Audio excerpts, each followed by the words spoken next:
Welcome to Dr. Pepper and Friends, where grit, grace, and wholehearted living come together. And now, here's Dr. Pepper. Hey, and today we welcome back Dr. Josh Coleman in really a 3-episode series on estrangement. So adult children who estrange from their parents, and sometimes the other way around, is become more common than what I would want to ever see, but it's a reality in our culture now. So Dr. Josh Coleman is out of California. He's written a book called The Rules of Estrangement, and in the last episode we talked about how people experience that just kind of differently, and where that estrangement comes from.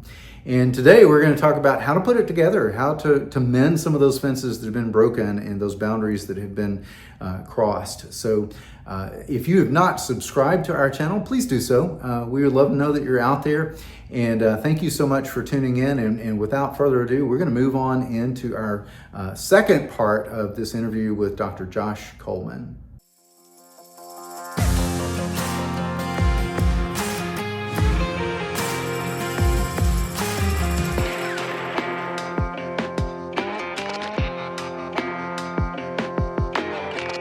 If the soil is getting prepared for reconciliation, what would you say is probably the greatest need for the parents? What is the greatest need for the adult child to get them ready for reconciliation? Well, for the parents, being really willing to do what I always recommend, which is to write a letter of amends, where you take responsibility and try to empathize with why the adult child has done what they did. And I always tell parents to start it off by saying, I know that you wouldn't have cut off contact with me unless you felt like it was the healthiest thing for you to do, because that's what it feels like to the adult child. It doesn't feel that way to the parent, but it feels that way to the adult child. So the parent has to show that they're open and willing to see it from the child's perspective.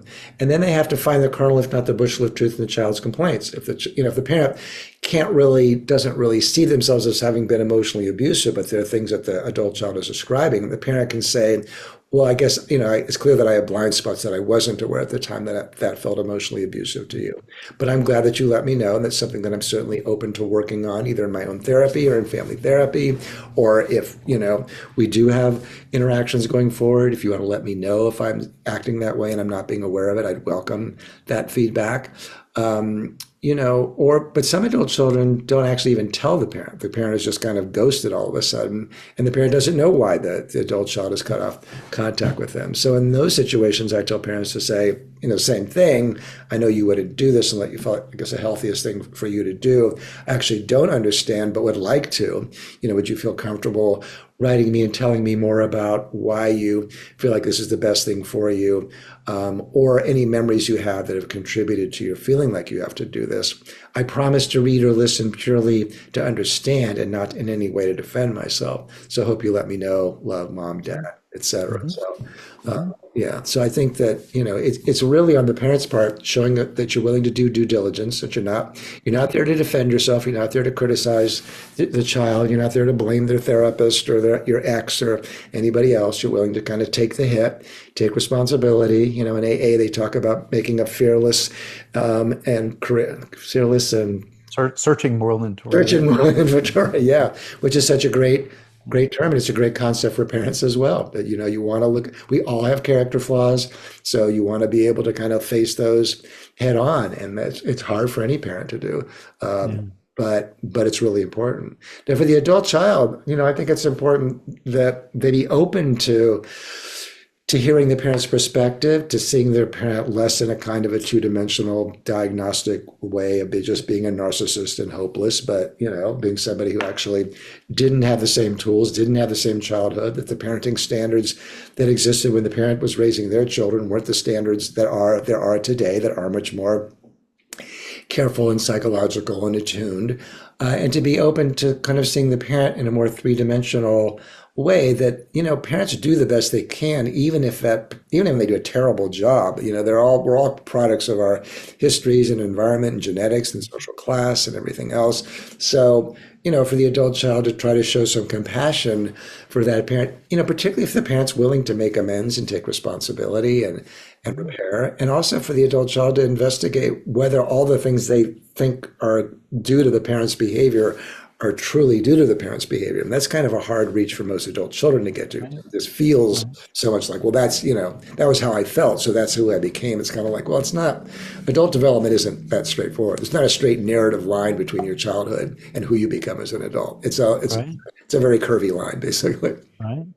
Yeah, one of the things that I teach, particularly couples, and I would say also parents and adult children, is there's four parts to an experience. One is the intention, one is the behavior itself, and then there's the interpretation of the behavior and the impact of that behavior.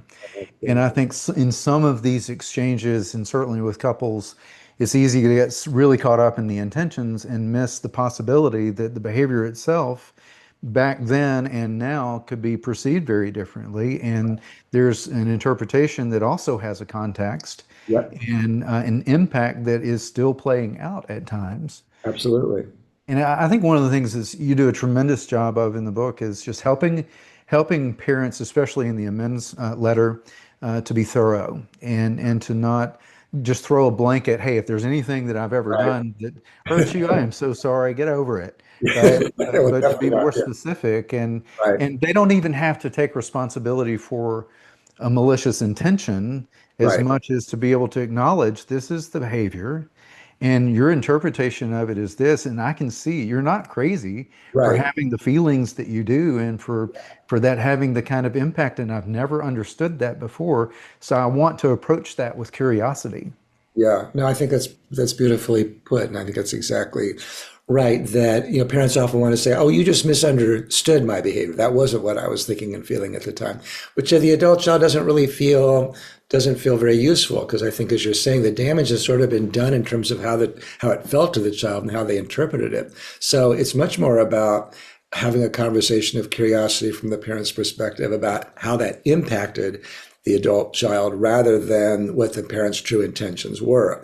It's okay for the parent at some point to say what their intentions were, but that shouldn't be the main part of the conversation. The main part should be, yeah, I could easily see how that could have felt hurtful or neglectful or traumatizing to you, or I could see how, the fact that your troubled sister took up all the oxygen in the room made you feel like, I loved her more or care, that she got a lot more parenting than you did. You ended up feeling neglected and unimportant. And, I mean, at that point, you might say that that wasn't what I was thinking or feeling, but I could easily see putting myself in your shoes, how it could have felt like that. So Mhm. yeah, parents do have to be very specific. And a common thing that I see in letters is something like, well, maybe I didn't do everything right, or yeah, if there's anything that I did, but no, that isn't really an Right. amendment. You have to get into the dirt. What I tell parents is, Yeah. there's got to be blood on the tracks.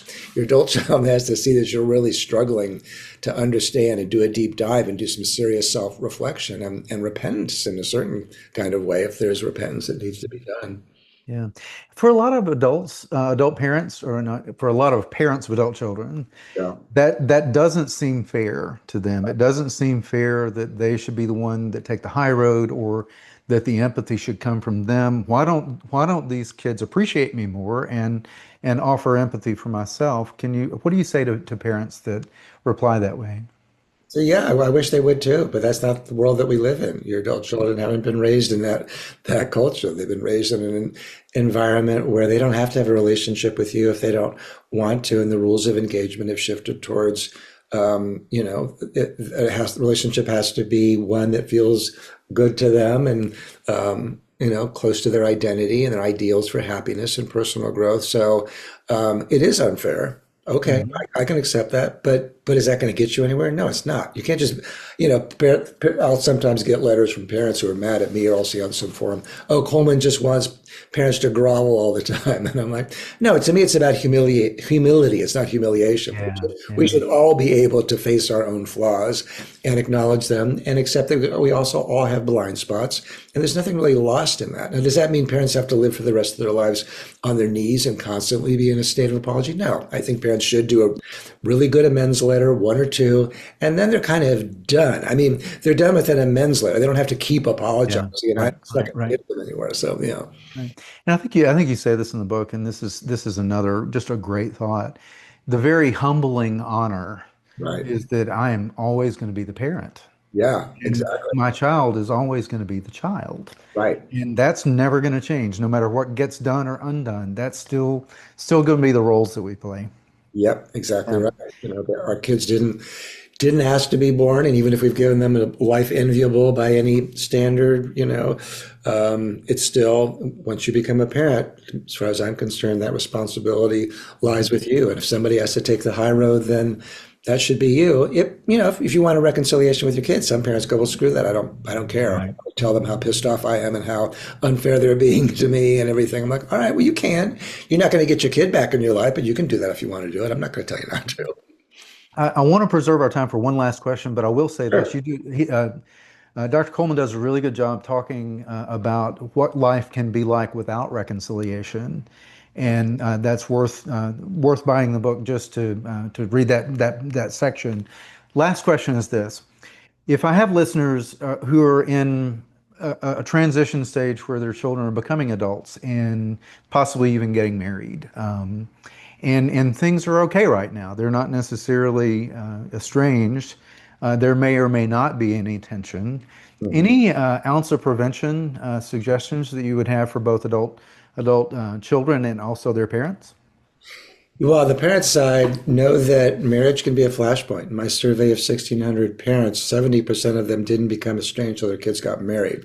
So you want to be very, very careful not to complain about your son or your daughter's spouse to be or their current spouse. That's going to be toxic to your relationship and maybe your undoing. That if your kid wants to talk about their childhood issues, they get into therapy, they want to talk about the things that bother them, be open and curious about that, to use your word, which I think is the right word, to not be defensive. And if you need more support, get into therapy so you can get more support about how to manage how hurt and shamed and rejected and misunderstood you feel, because you probably will feel all those things. But parents who can really have that conversation, because I get letters every day from parents who say, well, they say two things. One is, I wish I'd read your book before I became estranged. But the others who say, yeah, the amends letter really worked. And my kid said, wow, I feel like you finally got it. Thank you. So to me, just being able to have that conversation with your child where they can tell you the things that bug them about you, and you can kind of just be interested and curious and empathic and parental rather than defensive. And which it's hard, it's often hard for dads. The statistics are that 1 out of 4 dads is estranged right now, and I think part of it's divorce and the way that dads are often not always given a fair shake with divorce. But the other part is that dads get more confused about kind of what's really masculine behavior. Am I being like weak, to kind of like be that empathic or understanding, or should I say, hey, you can't talk to me that way, or I'm the father here, and I'll set the terms or whatever. But being able to be empathic is critically important. And the adult child, I think the main thing is particularly of a close relationship, is to know that if you do want to start complaining to your parent about the things that bothered you, to know that's a tough conversation for them. Parents always feel humiliated by it, so try to approach it gingerly. And I think that's the main thing, basically. Yeah. Well, thank you so much, Dr. Josh Coleman. The Rules of Estrangement.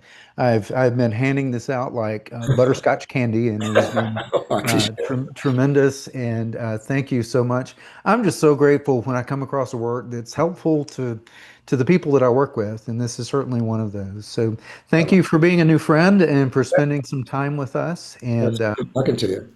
yeah, Once again, thank you so much, Dr. Josh Coleman, for your time with us. It is so valuable. Please pick up his book, The Rules of Estrangement. I've included it in the show notes below.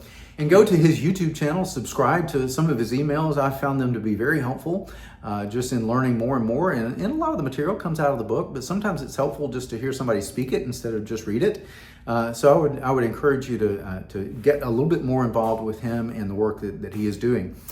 So in the meantime, next time on Dr. Pepper and Friends, Laura Freeman is going to join us. Laura is an old friend. She's been a therapist here at the Pratt Clinic and has moved since to New Orleans, Louisiana, and I think has a practice there. And we're so grateful for her continued friendship.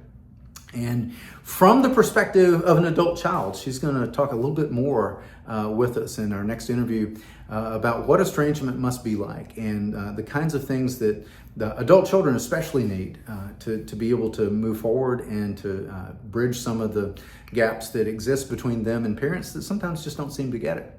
So thanks again for tuning in. And again, if you haven't subscribed, please do so at the button below. And you can find us also on Apple and Spotify and Amazon Music podcasts. So we'll hope you'll pick up a feed from there as well. So until next time, we'll see you then. It is time to go fishing.